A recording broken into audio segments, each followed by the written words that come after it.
dahil sa mabilis na pagresponde ng mga tauhan ng Santa Maria Municipal Police Station sa lalawigan ng Ilocos Sur sa isang insidente ng pagkalunod, agad na naaksyonan at isang buhay ang matagumpay na nasagip mula sa tiyak na kapahamakan. Narito ang magandang balita na ihahatid ni Police Staff Sergeant John Del Supremo.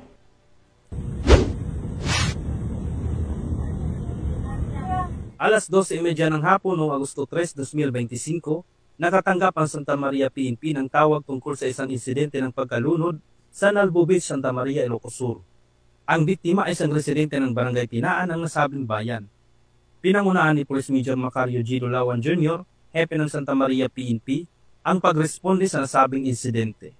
Agad namang tinulungan ni Police Chief Master Sergeant Larry P. Bundami ang biktima at nagsagawa ng CPR na naging resulta sa muling paghinga ng biktima. Sa tulong ng mabilis na aksyon ng Santa Maria PNP at ng mga residente, naibalik ang buhay ng biktima at agad siyang dinala sa ospital ng MDRRing team upang mabigyan ng tamang medikal na atensyon.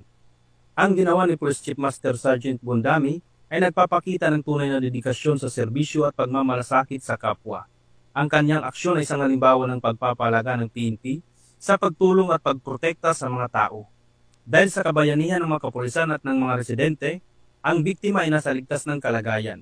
Isang patunay ito ng matibay na relasyon ng pulisya at komunidad na sa oras ng pangangailangan, sila ay laging handa at nagtutulungan.